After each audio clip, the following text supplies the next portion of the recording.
ಇವತ್ತು ಅಮೃತ ಮಹೋತ್ಸವ ಕಾಲಿಟ್ಟಿದೆ. ಇವತ್ತು ಅದ್ದೂರಿಯಾಗಿ ಈ ಕಾರ್ಯಕ್ರಮ ಸಭಾಂಗಣದಲ್ಲಿ ನಡೆದಿರುವಂಥದ್ದು. ಈ ನೇಕಾರರಿಗೆ ಎಲ್ಲ ಬಾಂಧವರನ್ನು ಕೇಳ್ಕೊಳ್ತೇನೆ, ಎಲ್ಲರೂ ಈ ಕೆಲಸವನ್ನು ಕಲೀರಿ ಅಂತೇಳಿ ನಾನು ಹೇಳ್ತೀನಿ.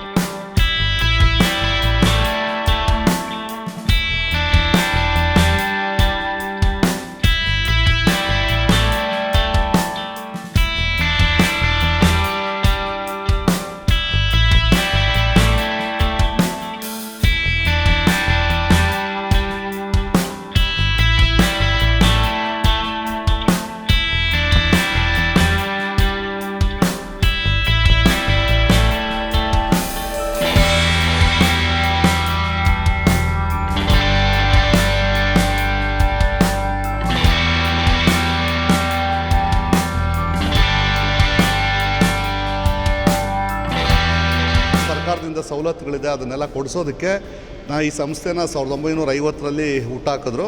ಅನೇಕ ಅಧ್ಯಕ್ಷಗಳು ಉಪಾಧ್ಯಕ್ಷಗಳನ್ನ ಬೆಳೆಸ್ಕೊಂಡು ಬಂದಿದ್ದಾರೆ. 75 ಸಂವತ್ಸರ ಎಲ್ಲ ಹಿರಿಯ ನಾಯಕರು ಮತ್ತು ಈಗಿರೋರು ನಡೆಸ್ಕೊಂಡು ಹೋಗ್ತಾ ಇದ್ದಾರೆ.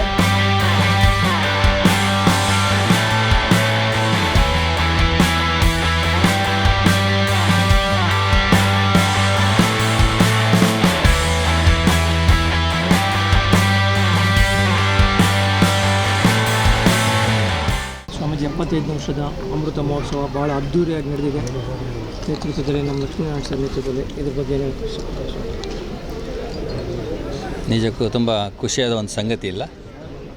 ಇವತ್ತು ನೇಕಾರರ ಅಭಿವೃದ್ಧಿಗಾಗಿ, ನೇಕಾರರ ಒಂದು ಹಿತಗಾಗಿ, ನೇಕಾರರ ಒಂದು ಹಿತರಕ್ಷಣೆಗಾಗಿ ಇದು ಸಂಸ್ಥೆ ಅನ್ನುವಂಥದ್ದು 1950ನೇ ಇಸ್ವಿಯಲ್ಲಿ ನಾಯಕ್ ಅವರ ಮುಂದಾಳತ್ವದಲ್ಲಿ ಪ್ರಾರಂಭಗೊಂಡಂಥ ಈ ಸಂಸ್ಥೆ ಇವತ್ತು 75 ವರ್ಷ ಕಳೆದಿದೆ. 75 ವರ್ಷದಲ್ಲಿ ಅನೇಕ ಏಳು ಬೀಳುಗಳ ಜೊತೆಗೆ ನೇಕಾರರ ಬದುಕಿನಲ್ಲಿರ್ತಕ್ಕಂಥ ಏಳು ಬೀಳುಗಳು, ಹೋರಾಟ ಎಲ್ಲವನ್ನು ಸಹ ಇವತ್ತು ಅನುಭವಿಸಿ ಇವತ್ತು ಲಕ್ಷ್ಮೀನಾರಾಯಣವರು ಕಳೆದ 9.5 ವರ್ಷಗಳಿಂದ ಅಧ್ಯಕ್ಷೆಯನ್ನು ವಹಿಸಿಕೊಂಡು ಮುಂದಾಳತ್ವದಲ್ಲಿ ಚೆನ್ನಾಗಿ ನಡೆಸ್ಕೊಂಡು ಬರ್ತಾಯಿದ್ದಾರೆ. ಈ ಒಂದು ಸಂಸ್ಥೆ ನೇಕಾರರ ಮಕ್ಕಳಿಗೆ ಶಿಕ್ಷಣ, ಆರೋಗ್ಯ ಮತ್ತು ಉದ್ಯೋಗ ಅವರ ಒಂದು ಪ್ರಗತಿಗಾಗಿ ಸ್ಥಾಪನೆಯಾಗಿರ್ತಕ್ಕಂಥ ಸಂಸ್ಥೆ. ಇಲ್ಲಿವರೆಗೂ ಸ್ವಂತ ಕಟ್ಟಡ ಹೊಂದಿರೋ ಜೊತೆಗೆ ಸಾವಿರಾರು ನೇಕಾರರ ಉದ್ಯೋಗಕ್ಕೆ, ನೇಕಾರರ ಒಂದು ಶಿಕ್ಷಣಕ್ಕೆ, ನೇಕಾರರ ಮಕ್ಕಳ ಒಂದು ಶಿಕ್ಷಣಕ್ಕೆ, ಆರೋಗ್ಯಕ್ಕೆ, ತಪಾಸಣೆಗೆ ಬೆನ್ನೆಲುಬಾಗಿ ನಿಂತ್ಕೊಂಡಿದೆ ಅಂದರೆ ಎರಡು ಮಾತಿಲ್ಲ. ಮತ್ತು ನೇಕಾರರ ಉದ್ಯೋಗದಲ್ಲಿ ಇವತ್ತು ಏನು ಏರುಪೇರುಗಳಾಗಿದ್ದಾವೆ, ಇವತ್ತು ಎಲ್ಲಿ ಗಲಾಟೆಗಳು ಆಗ್ತಾಯಿದ್ದಾವೆ, ಅವರಿಗೇನು ತೊಂದರೆ ಆಗಿದೆ ಅಂಥ ಸಂದರ್ಭದಲ್ಲಿ ಈ ಸಂಸ್ಥೆ ಮೈಸೂರು ಪವರ್ಲೂಮ್ ಮ್ಯಾನುಫ್ಯಾಕ್ಚರ್ ಸೊಸೈಟಿ ಏನಿದೆ ಬೆನ್ನೆಲುಬಾಗಿ ನಿಂತ್ಕೊಂಡು ಕೆಲಸ ಮಾಡುವಂಥ ಸಂದರ್ಭ ನಾವು ಕಂಡಿದ್ದೀವೆಲ್ಲ. ಇಂಥ ಒಂದು ಸಂದರ್ಭದಲ್ಲಿ ಇವತ್ತು ಅಮೃತ ಮಹೋತ್ಸವ ಮಾಡ್ತಿರೋದು ನಿಜಕ್ಕೂ ಒಂದು ಸಂತೋಷದ ಒಂದು ಸಂಗತಿ, ಶ್ಲಾಘನೀಯವಾಗಿರ್ತಕ್ಕಂಥದ್ದು. ಇದರ ಮುಂದಾಳತ್ವದಲ್ಲಿರ್ತಕ್ಕಂಥ ಲಕ್ಷ್ಮೀನಾರಾಯಣವರು ಮತ್ತು ಅವರ ತಂಡ, ಅವರಲ್ಲಿರ್ತಕ್ಕಂಥ ಎಲ್ಲ ಪದಾಧಿಕಾರಿಗಳು ಮತ್ತು ಸದಸ್ಯರು ಅವರ ಸಂಪೂರ್ಣವಾಗಿರ್ತಕ್ಕಂಥ ಬೆಂಬಲದಿಂದ ಇವತ್ತು ಅಮೃತ ಮಹೋತ್ಸವ ಕಾಲಿಟ್ಟಿದೆ. ಇವತ್ತು ಅದ್ದೂರಿಯಾಗಿ ಈ ಕಾರ್ಯಕ್ರಮ ಸಭಾಂಗಣದಲ್ಲಿ ನಡೆದಿರುವಂಥದ್ದು ಶ್ಲಾಘನೀಯವಾದಂಥದ್ದು. ಇದೇ ರೀತಿಯಾಗಿ ಮುಂದಿನ ದಿನಮಾನದಲ್ಲಿ ನೇಕಾರರ ಸಂಕಷ್ಟದಕ್ಕೆ ಯಾವತ್ತಿಗೂ ಈ ಸಂಸ್ಥೆ ಬೆನ್ನೆಲುಬಾಗಿ ಇರಬೇಕು. ಮುಂದೆ ನೇಕಾರರ ಮಕ್ಕಳಿಗೆ, ನೇಕಾರರ ಬಾಳಿಗೆ ಬೆಳಕಾಗಬೇಕು ಅನ್ನುವಂಥದ್ದನ್ನು ಈ ಸಂದರ್ಭದಲ್ಲಿ ಹಾರೈಸಕ್ಕೆ ಇಚ್ಛೆ ಪಡ್ತೀನಿ. ಸಿಗ್ತಿಲ್ಲ ಅಂತ ಭಾಳಷ್ಟು ಜನ ಹಾಗೆ ಅಂತೇನಿಲ್ಲ. ನೇಕಾರಲ್ಲಿ ಏನಾಗಿದೆ ಅಂತ ಹೇಳಿದರೆ ಮನುಷ್ಯನಿಗೆ ಬೇಕಾಗಿರುವಂಥದ್ದು ಎರಡು ಬಹಳ ಮುಖ್ಯವಾಗಿರ್ತಕ್ಕಂಥದ್ದು ಹೊಟ್ಟೆ ಬಟ್ಟೆ ಅಂತ ಹೇಳ್ತೀವಿ. ಈ ಒಂದು ಹೊಟ್ಟೆಗೆ ಎಷ್ಟು ಕಷ್ಟಪಡ್ತಾರೆ ರೈತ ಅನ್ನುವಂಥದ್ದು ನಿಮಗೆಲ್ಲ ಗೊತ್ತಿರುವಂಥದ್ದು. ಅದೇ ರೀತಿಯಾಗಿ ನೇಕಾರರಿಗೂ ಸಹ ಇವತ್ತು ಸಂಕಷ್ಟದಲ್ಲಿದೆ. ಆ ಸಂಕಷ್ಟವನ್ನು ನಿವಾರಣೆ ಮಾಡಲಿಕ್ಕೆ ಈ ಒಂದು ಸಂಸ್ಥೆ ಏನು ಹಿಂದಿನ ಕಾಲದಿಂದಲೂ ಊಟ ಹಾಕೊಂಡು ಬಂದಿದೆ. ಇವತ್ತು 75 ವರ್ಷದ್ದು ಇವತ್ತು ಸಂಘಟನಾತ್ಮಕವಾದಂಥದ್ದು ಬೆಳಿಬೇಕಾಗಿದೆ. ಸಂಘಟನೆ ಎಲ್ಲಿರುತ್ತೆ ಅಲ್ಲಿ ಬಲ ಇರುತ್ತೆ ಅನ್ನುವಂಥದ್ದನ್ನು ಶಾಸ್ತ್ರದಲ್ಲಿ ನಾವು ಕೇಳಿದ್ದೀವಿ.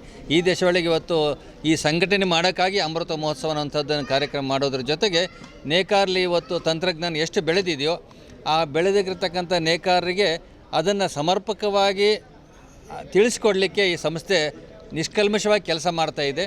ಈ ನೇಕಾರು ಸಿಗೋದಿಲ್ಲ ಅನ್ನುವಂಥದ್ದು ಹೇಳ್ತಾರೆ. ಇವತ್ತು ತಂತ್ರಜ್ಞಾನ ಎಷ್ಟೇ ಬೆಳೆದರೂ ಸಹ ಮನುಷ್ಯನಿಗೆ ಬಟ್ಟೆ ಬಹಳ ಮುಖ್ಯವಾಗಿರ್ತಕ್ಕಂಥದ್ದು. ಆ ಬಟ್ಟೆಯನ್ನು ತಯಾರಿಸ್ತಕ್ಕಂಥ ನೇಕಾರಿಗೆ ಇವತ್ತಿನ ಒಂದು ಕಂಪ್ಯೂಟರ್ ಯುಗದಲ್ಲಿ ಅವರಿಗೆ ಸಮರ್ಪಕವಾದಂಥ ತರಬೇತಿ ಕೊಡುವಂಥದ್ದು ಒಂದು ಕೆಲಸ ಆಗಬೇಕಾಗಿದೆ.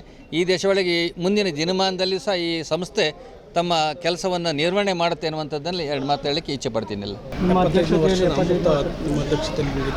ಅದು ಇವತ್ತು ನಾವು ದೊಡ್ಡವರು ಏನು ಹಾಕ್ಕೊಟ್ಟಿದ್ರೋ ದಾರಿನ ಅದೇ ರೀತಿ ನಾವು ಇದನ್ನು ಬೆಳೆಸ್ಕೊಂಡು ಬಂದು ಅನೇಕ ಅಧ್ಯಕ್ಷಗಳು ಉಪಾಧ್ಯಕ್ಷಗಳನ್ನ ಬೆಳೆಸ್ಕೊಂಡು ಬಂದಿದ್ದಾರೆ. ಅದೇ ರೀತಿ ನಾವು ಕೂಡ ಒಳ್ಳೆ ಇದು ಮಾಡಿ ಇವತ್ತಿನ ದಿವಸ ನಮ್ಮದು ಏನು ಸೊಸೈಟಿ ಎ ಗ್ರೇಡಲ್ಲಿದೋ ಎ ಗ್ರೇಡ್ ಅವರು ತಂದಿದ್ದೀವಿ ನಾವು. ಭಾಳ ಚೆನ್ನಾಗಿ ನೇಕಾರರೆಲ್ಲ ಒಂಥರ ಉತ್ತಮವಾದ ಸ್ಥಿತಿಯಲ್ಲಿ ಬಂದಿದ್ದಾರೆ. ಇವಾಗ ನೇಕಾರಕ್ಕೆ ಸಿಕ್ಕಲ್ಲ ಅನ್ನೋದೇನಿಲ್ಲ, ಸಿಗ್ತಾರೆ. ಅದು ಅವರ ವೆರೈಟಿಗಳು ಏನೇನು ನಡೀತಾ ಇದೆ ಅವರ ವೆರೈಟಿ ತಕ್ಕಂಥ ನೇಕಾರಗಳು ಸಿಗ್ತಾರೆ. ಚೆನ್ನಾಗಿ ನಡೀತಾರೆ. ನಮ್ಮ ಸೊಸೈಟಿ ಕೂಡ ಚೆನ್ನಾಗಿ ನಡೀತದೆ, ಒಳ್ಳೆ ಇಂಪ್ರೂವ್ಮೆಂಟ್ ಆಗಿದೆ. ಈಗ ಮುಂದಿನ ದಿನಗಳಲ್ಲಿ ಇನ್ನೂ ಚೆನ್ನಾಗಿ ನಡೆಸ್ಕೊಂಡು ಹೋಗಿ ನೇಕಾರರಿಗೆ ಅನುಕೂಲ ಮಾಡಿಕೊಡ್ತೀವಿ ಅಂತ ಹೇಳಿ ನಾನು ಹೇಳ್ತೀನಿ.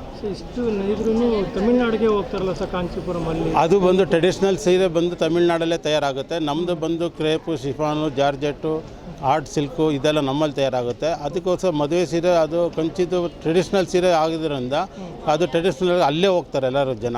ನಮ್ಮದು ಫ್ಯಾನ್ಸಿ ಇರೋದ್ರಿಂದ ಇವಾಗ ನಮ್ಮದು ಆಚೆ ಕಡೆ ನಾರ್ತ್ನವರೆಲ್ಲ ಬಂದು ನಮ್ಮ ಹತ್ರ ತೊಗೊಳ್ತಾರೆ ಮದುವೆಗೆ. ಹಂಗೆ ನಮ್ಮವರೆಲ್ಲ ತೊಗೊಂಡು ತಮಿಳ್ನಾಡಲ್ಲಿ ತೊಗೊತಾರೆ. ಅದು ವೆರೈಟಿ ಡಿಸ್ಟೆನ್ಸ್. ನಮ್ಮಲ್ಲಿ ಟ್ರೆಡಿಷ್ನಲ್ ಅದು ಒಂದು ಬ್ರ್ಯಾಂಡ್ ಆಗ್ಬಿಟ್ಟಿದೆ, ತಮಿಳ್ನಾಡದ್ದು ಒಂದು ಬ್ರ್ಯಾಂಡ್ ಆಗಿದೆ. ಅದೇ ರೀತಿ ನಮ್ಮಲ್ಲಿ ನಾರ್ತ್ನವ್ರಿಗೆ ನಮ್ಮಲ್ಲಿ ಕ್ರೇಪು, ಶಿಫಾನು ನಮ್ಮಲ್ಲಿ ಸಿಕ್ಕಂಗೆ ಅವರು ಆ ಕಡೆ ಸಿಕ್ಕಲ್ಲ. ಅದೇ ರೀತಿ ಇಲ್ಲೇ ಬಂದು ಅವ್ರು ತೊಗೊಂಡು ಹೋಗ್ತಾರೆ. ನೇಕಾರನ ಕಲಿಯೋದಕ್ಕೆ ಒಂದು ವಿಶೇಷವಾದಂಥ ಟ್ರೈನಿಂಗ್ ಸೆಂಟರ್ಗಳು ಮಾಡೋವಂಥದ್ದು ಆಗ್ಬೋದು. ಇವುಗಳು ಮಾಡಿ ನಮ್ಗೆ ಅನುಕೂಲ ಮಾಡಿಕೊಡ್ಬೇಕು ಅಂತೇಳಿ ಕೇಳ್ಕೊಳ್ತೀವಿ. ಇದು ನಮ್ಮ ಸುಮಾರು 10 ತಲೆಮಾರಿನಿಂದ ನಡ್ಕೊಂಡು ಬಂದಿರೋಂಥದ್ದು ನಮ್ಮದು ಕುಲಕಸಬು ನಮ್ಮ ದೇವಾಂಗದಲ್ಲಿ ನಡ್ಕೊಂಡು ಬರ್ತಾ ಇದೆ. ಸರ್, ಈಗ ಮಗ್ದವರು ಸಿಗ್ತಿದ್ದಾರಾ ಅಂತ ಎಲ್ಲ ಬೇರೆ ಬೇರೆ ಕಸಬನ್ನು ಹಿಡ್ಕೊಂಡು ಹೋಗಿದ್ದಾರೆ. ಸೊ ಈಗ ಭಾಳಷ್ಟು ಕಷ್ಟ ಆಗ್ತಿದೆ ಅಂತ ಹೇಳ್ತಾರೆ. ಈಗ ಬೇರೆ ಬೇರೆ ರಾಜ್ಯಗಳಿಂದ ಅಂತರ್ರಾಜ್ಯದಿಂದ ನಾವು ಕೆಲಸಗಾರನ ಕರ್ಕೊಂಬಂದು ಕೆಲಸ ಕೊಡಿಸ್ತಾ ಇದ್ದೀವಿ. ಇಲ್ಲೇ ಕೆಲಸಗಾರಗಳೇ ಮಾಡಿದ್ರೆ ನಮಗೆ ಅತ್ಯುತ್ತಮವಾಗಿ ಇದಾಗುತ್ತೆ ಕೆಲಸಗಳು. ಇಲ್ಲೇ ಅವರು ನಿರುದ್ಯೋಗ ಅಂತಾರೆ. ನಮ್ಮಂಥ ಬೇಕಾದಷ್ಟು ಕೆಲಸ ಇದೆ, ನಾವು ಕಲಿಸ್ಕೊಡ್ತೀವಿ. ಸ್ಟೈಪೆಂಡ್ 1 ವರ್ಷದವರೆಗೂ ಸ್ಟೈಪೆಂಡ್ ಕೊಡ್ತೀವಿ. ಮತ್ತು ಬಂದು ಕೆಲಸ ಕಲಿತ್ರೆ ಮಳೆ ಇರೋದಿಲ್ಲ, ಬಿಸಿಲಿರೋದಿಲ್ಲ, ಮತ್ತು ನೆರಳಲ್ಲೇ ಕೆಲಸ ಮಾಡಿ ಸಾವಿರಾರು ರೂಪಾಯಿ, ಸುಮಾರು ವಾರಕ್ಕೆ 10,000 ರೂಪಾಯಿ ಸಂಪಾದನೆ ಮಾಡ್ಬೋದು, ತಿಂಗಳಿಗೆ 40,000 ರೂಪಾಯಿ ಮಾಡ್ಬೋದು. ಆ ರೀತಿ ಇರೋದ್ರಿಂದ ಈ ನೇಕಾರಿಕೆಗೆ ಎಲ್ಲ ಬಾಂಧವರನ್ನು ಕೇಳ್ಕೊಳ್ತೇನೆ, ಎಲ್ಲರೂ ಈ ಕೆಲಸವನ್ನು ಕಲೀರಿ ಅಂತೇಳಿ ನಾನು ಹೇಳ್ತೀನಿ. ಸರ್ 75 ವರ್ಷದ ಕಾರ್ಯಕ್ರಮ ನಮ್ಮ ಸಂಸ್ಥೆ 1950ರಲ್ಲಿ ನಮ್ಮ ಏನು ಹಿರಿಯರು ನೇಕಾರರಿಗೆ ಅನುಕೂಲ ಮಾಡಿಕೊಡ್ಬೇಕು, ಅವ್ರಿಗೆ ಏನು ಸಮಸ್ಯೆಗಳಿದ್ದಾವೆ ಅದನ್ನು ಬಗೆಹರಿಸ್ಕೊಡೋದಕ್ಕೆ, ಸರ್ಕಾರದ ಜೊತೆ ಹೋರಾಟ ಮಾಡೋದಕ್ಕೆ, ಮತ್ತು ಎಲ್ಲ ಏನು ಸರ್ಕಾರದಿಂದ ಸವಲತ್ತುಗಳಿದೆ ಅದನ್ನೆಲ್ಲ ಕೊಡಿಸೋದಕ್ಕೆ ಈ ಸಂಸ್ಥೆನ 1950ರಲ್ಲಿ ಹುಟ್ಟಾಕಿದ್ರು. ಅದೇ ರೀತಿಯಾಗಿ ಈ ನಮ್ಮ ಸಂಸ್ಥೆ 1959-60ರಲ್ಲಿ ಸ್ವಂತ ಕಟ್ಟಡ ಅವಿನ್ಯೂ ರಸ್ತೆಯಲ್ಲಿ ಜವಳಿ ಮಾರುಕಟ್ಟೆ ಅಂಥೇಳಿ ಒಂದು ಕಮರ್ಷಿಯಲ್ ಕಟ್ಟಡ ಮಾಡಿ ನೇಕಾರರಿಗೆ ಏನೆಲ್ಲ ಸಮಸ್ಯೆಗಳಿದ್ದಾವೆ ಆ ವಿಚಾರವಾಗಿ ಹೋರಾಟಗಳನ್ನ ಮಾಡಿಕೊಂಡು, ಯಾವುದು ವಿದ್ಯುತ್ ಶಕ್ತಿ ಸಮಸ್ಯೆಗಳಿರ್ಬೋದು, ಮತ್ತು ಕಚ್ಚಾ ರೇಷ್ಮೆ ವಿಚಾರದಲ್ಲಿ ಇರ್ಬೋದು, ಮತ್ತು ಶಬ್ದ ಮಾಲಿನ್ಯ ನಿಯಂತ್ರಣ ಮಂಡಳಿಯವರು ಏನು ಕಿರುಕುಳ ಕೊಡ್ತಾಯಿದ್ರು ಆ ವಿಚಾರದಲ್ಲಿ ಇರ್ಬೋದು, ಮತ್ತು ಸಿಲ್ಕ್ ಎಕ್ಸ್ಚೇಂಜ್ ಓಪನ್ ಮಾಡಿದ್ದರ ವಿರುದ್ಧವಾಗಿ ನಾವು ಹೋರಾಟನ ಮಾಡಿದ್ದೇವೆ. ಮತ್ತು ಅದರ ಜೊತೆಯಲ್ಲಿ ಈ ನೇಕಾರರಿಗೆ ಈ ಮಾರುಕಟ್ಟೆ ಬೆಲೆ ಸಿಗದೇ ಇದ್ದಂಥ ಸಂದರ್ಭದಲ್ಲಿ ಬೆಂಬಲ ಬೆಲೆ ಕೊಡಿ ಅಂತೇಳಿ ಸರ್ಕಾರದ ಜೊತೆ ಆ ವಿಚಾರವಾಗೂ ಸಹ ನಮ್ಮ ಸಂಸ್ಥೆ ಹೋರಾಟ ಮಾಡಿ, ಮತ್ತು ನೇಕಾರರಿಗೆ ಆರೋಗ್ಯ ವಿಚಾರವಾಗಿ ಯಶಸ್ವಿನಿ ಯೋಜನೆ ಸರ್ಕಾರದ ಜೊತೆ ನಾವು ಸಹ ಕೈ ಜೋಡಿಸಿ ಯಶಸ್ವಿನಿ ಯೋಜನೆ ಎಲ್ಲ ನಮ್ಮ ನೇಕಾರರಿಗೆ ಮಾಡಿಕೊಟ್ಟಿದ್ದೇವೆ. ಮತ್ತು ನೇಕಾರ ಸಮ್ಮಾನ ಯೋಜನೆಯಲ್ಲಿ ನಮ್ಮ ಹಿರಿಯ ನೇಕಾರರು ನೇಕಾರಿಕೆ ಉದ್ಯಮದಲ್ಲಿ ಏನು ದುಡಿದಿದ್ದಾರೆ ಅಂಥ ನೇಕಾರರಿಗೆ ಸನ್ಮಾನಿಸಿ ಗೌರವಿಸುವಂಥ ಕೆಲಸನ ಸುಮಾರು ಒಂದು 4-5 ವರ್ಷದಿಂದ ಅದನ್ನು ಸಹ ನಾವು ಮಾಡ್ಕೊಂಡು ಬರ್ತಾಯಿದ್ದೀವಿ. ಮತ್ತು ಪ್ರತಿ ವರ್ಷ ನಮ್ಮ ನೇಕಾರರ ಮಕ್ಕಳು ಏನು ಜಸ್ಟ್ ಪಾಸ್ ಆಗಿದ್ರು ಸಹ 1ನೇ ತರಗತಿಯಿಂದ ಡಿಗ್ರಿವರೆಗೂ ಪ್ರತಿ ಮಕ್ಕಳಿಗೂ 1,000 ರೂಪಾಯಿ ಅಂತ ಸುಮಾರು 500 ಜನ ಮಕ್ಕಳಿಗೆ ವಿದ್ಯಾರ್ಥಿ ವೇತನ ಕೊಡುವಂಥ ಕೆಲಸನ ನಮ್ಮ ಸಂಸ್ಥೆಯಿಂದ ನಾವು ಮಾಡ್ಕೊಂಡು ಬರ್ತಾಯಿದ್ದೀವಿ.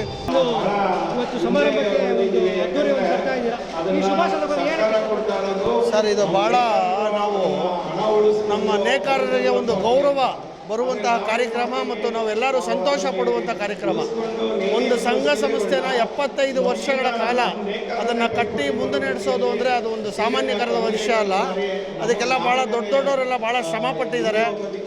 ಈಗ ಅಧ್ಯಕ್ಷಗಳು, ಉಪಾಧ್ಯಕ್ಷಗಳೆಲ್ಲ ಭಾಳ ಶ್ರಮ ಪಟ್ಟಿದ್ದಾರೆ. ಆದ್ದರಿಂದ ಇದು ಭಾಳ ಒಂದು ಖುಷಿ ಕೊಡೋ ಸಮಾರಂಭ, ಪ್ಲಸ್ಸು ನಮ್ಮ ನೇಕಾರರನ್ನೆಲ್ಲ ಒಗ್ಗೂಡಿಸುವಂಥ ಒಂದು ಕಾರ್ಯಕ್ರಮ.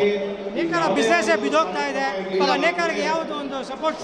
ಹೌದೌದು. ನಮ್ಮ ನೇಕಾರಿಗೆ ಬಂದು ರೇಷ್ಮೆ ಆಗಲಿ, ಪಾಲಿಸ್ಟರ್ ಆಗಲಿ, ಆರ್ಟ್ ಆಗಲಿ, ಮತ್ತೊಂದು ನೇಕಾರಿಗೆ ಸಂಬಂಧಪಟ್ಟಿರೋದು ಸ್ವಲ್ಪ ದಿನೇ ಹೊಸಬರು ಯುವ ಪೀಳಿಗೆ ಕಡಿಮೆ. ಯಾಕೆಂದರೆ ಇದರಲ್ಲಿ ಸ್ಕೋಪ್ ಭಾಳ ಕಡಿಮೆ ಆಗ್ತಾ ಇದೆ. ಆಮೇಲೆ ಬಟ್ಟೆಗಳಿಗೆ ಬೆಲೆ ಇಲ್ಲ, ಕೂಲಿ ಕಾರ್ಮಿಕರಿಗೆ ಬೆಲೆ ಇಲ್ಲ, ಅವರು ಪಡೋ ಶ್ರಮಕ್ಕೆ ಅವ್ರಿಗೆ ತಕ್ಕ ಪ್ರತಿಫಲ ಅವ್ರಿಗೆ ಅವರು ಕಷ್ಟಪಡ್ತಾ ಇರೋದಕ್ಕೆ ಅವ್ರಿಗೆ ತಕ್ಕ ಪ್ರತಿಫಲ ಸಿಗ್ತಾ ಇಲ್ಲ. ಅವ್ರಿಗೆ ಏನೋ ಒಂದು ಸಂಭಾವನೆ ಭಾಳ ಕಡಿಮೆ ಆಗ್ತಾ ಇದೆ. ನಮ್ಮ ಮೂಲಕ ಏನೋ ಸರ್ಕಾರಕ್ಕೆ ಬೇಡಿಕೆ ಇಡ್ತೀರಾ? ಅದರದ್ದೆಲ್ಲ ಭಾಳ ನಮ್ಮ ಅಧ್ಯಕ್ಷರು ಉಪಾಧ್ಯಕ್ಷರು ಅದ್ರ ಬಗ್ಗೆ ಎಲ್ಲ ಈಗ ಮಾತಾಡಿದ್ದಾರೆ. ಉಮಾಶ್ರೀ ಅವರು ಮಾತಾಡಿದ್ರು. ಪ್ಲಸ್ ಅದು ಸರ್ಕಾರದಿಂದ ಅದಕ್ಕೆ ಏನೇನು ಸವಲತ್ತುಗಳು ಬರಬೇಕು ಅದು ಎಲ್ಲ ರೀತಿಯಿಂದ ಬಂದು ಯುವ ಪೀಳಿಗೆಗೆ ಇದರಲ್ಲಿ ಒಂದು ಅವಕಾಶ ಸಿಕ್ಕಿದ್ರೆ ನಮ್ಮ ಈ ಕೈಗಾರಿಕೆ ಇನ್ನೂ ಮುಂದುವರಿಯೋ ಅವಕಾಶಗಳು ಜಾಸ್ತಿ ಇರುತ್ತೆ. ಈಗ ಏನು ನೇಕಾರಿಕೆಗೆ 60,000 ರೂಪಾಯಿ ಮಗ್ಗಕ್ಕೆ 3% ಬಡ್ಡಿ ದರದಲ್ಲಿ ಕೊಡ್ತಾ ಇದ್ದಾರೆ. ಅದು 1 ಲಕ್ಷಕ್ಕೆ ಮಾಡಬೇಕು ಅಂತ ಈಗ ಹೋರಾಟ ಮಾಡ್ತಾ ಇದ್ದೀವಿ. ನಮ್ಮ ಬ್ಯಾಂಕ್ ಪರವಾಗೂ ಮಾಡ್ತಾ ಇದ್ದೀವಿ, ಸೊಸೈಟಿಯಿಂದ ರೆಕಮೆಂಡ್ ತೊಗೊಂಡು ಮಾಡ್ತಾ ಇದ್ದೀವಿ. ಏನೆಲ್ಲ ಬೆನಿಫಿಟ್ ಇದೆ ಸರ್ ಈ ಕೋಆಪರೇಟಿವಿಂದ? ನಮ್ಮ ಸೊಸೈಟಿಯಿಂದ ನೋಡಿ ತುಂಬ ಬೆನಿಫಿಟ್ ಇದೆ. ಅದು ಸರಿಯಾಗಿ ಉಪಯೋಗಿಸ್ಕೊಳ್ಬೇಕು. ನಮ್ಮ ನೇಕಾರಿಕೆಗೆ ಸಂಬಂಧಪಟ್ಟಂಗೆ ಏನೇ ತೊಂದರೆ ಆದ್ರೂ ನಮ್ಮ ಸೊಸೈಟಿ ನಿಂತ್ಕೊಂಡು ಕೆಲಸ ಮಾಡಿದೆ. ಮುಂದಿನ ದಿನಗಳಲ್ಲಿ ಕೆಲಸ ಮಾಡುತ್ತೆ. ಅದು ಆತ್ಮಸ್ಥೈರ್ಯ ನೇಕಾರರಿಗೆ ಕೊಡ್ತೀವಿ ನಾವು. ಅಮೃತ ಮಹೋತ್ಸವ ಅದ್ದೂರಿಯಾಗಿ ನಡೀತಾ ಇದೆ. ಈ ಶುಭ ಸಂದರ್ಭ ಏನು ಹೇಳಕ್ಕೆ ಇಷ್ಟಪಡ್ತೀರಾ? ಸರ್, ಒಂದು ಸಂಸ್ಥೆ ಕಟ್ಟೋದು ಎಷ್ಟು ಕಷ್ಟ. ಅದರಲ್ಲೂ ನಮ್ಮ ನೇಕಾರರ ಒಂದು ಸಮಸ್ಯೆಗಳನ್ನ ಒಳಗೊಂಡು ನಮ್ಮ ಹಿರಿಯರು ಕಟ್ಟಿದಂಥ ಒಂದು ಸಂಸ್ಥೆ. ಹಾಗೆ ಒಂದು ಸಂಸ್ಥೆ ಕಟ್ಟಿದ ಮೇಲೆ ಅದು ಬೆಳೆಸೋದು ಅಷ್ಟೇ ಕಷ್ಟ. ಅದನ್ನು 75 ಸಂವತ್ಸರ ಎಲ್ಲ ಹಿರಿಯ ನಾಯಕರು ಮತ್ತು ಈಗಿರೋರು ನಡೆಸ್ಕೊಂಡು ಹೋಗ್ತಾ ಇದ್ದಾರೆ. ಯಾಕೆ ಅಂದರೆ ನೇಕಾರರಿಗಿರೋದು ಇದೊಂದೇ ಸಂಸ್ಥೆ ನಮ್ಮಲ್ಲಿ. ಪವರ್ಲೂಮ್ ಸೊಸೈಟಿದು ಏನೇ ಪ್ರಾಬ್ಲಮ್ ಆದ್ರೂ ಒಂದು ಸಂಸ್ಥೆ ಅಂತ ಇದ್ದರೆ ಅದ್ರ ಮೂಲಕ ಹೋದರೆ ನಮಗೆ ಸರ್ಕಾರದಿಂದ ಮನ್ನಣೆ ಜಾಸ್ತಿ ಸಿಗುತ್ತೆ. ವೈಯಕ್ತಿಕವಾಗಿ ಹೋದ್ರೆ ಆಗಲ್ಲ. ನೇಕಾರರ ಬದುಕು ಸಂಕಷ್ಟದಲ್ಲಿದ್ದಾಗ ಕೂಡ ಈ ಒಂದು ಸಂಸ್ಥೆ ಅವಾಗೆಲ್ಲ ಓಡಾಡಿ ಕೋವಿಡ್ ಟೈಮಲ್ಲೂ ಅಷ್ಟೇ 5,000 ಸಾವಿರ ಬರೋಂಗೆ ಮಾಡಿದೆ. ಅದಕ್ಕೆ ಎಲ್ಲರ ಹೋರಾಟ ಶ್ರಮ ಇದೆ. ಇಲ್ಲ ಜೊತೆ ಮೇಡಮ್, ಇವಾಗ ಇಲ್ಲಿ ಇಷ್ಟು ಸೀರೆ ನೇಯ್ತಾ ಇದ್ರೂ ಕಂಚಿ ತಮಿಳ್ನಾಡಿಗೆ ಹೋಗ್ತಾರಲ್ಲ, ಅದು ಏನಕ್ಕೆ ಅಂತ? ಸರ್, ಅದು ರಿಸರ್ವೇಷನ್ ಆ್ಯಕ್ಟ್ ಅಂತ ಒಂದಿದೆ. ಅದು ಪಾರ್ಲಿಮೆಂಟಲ್ಲಿ ಅಮೆಂಡ್ ಆಗಿದೆ.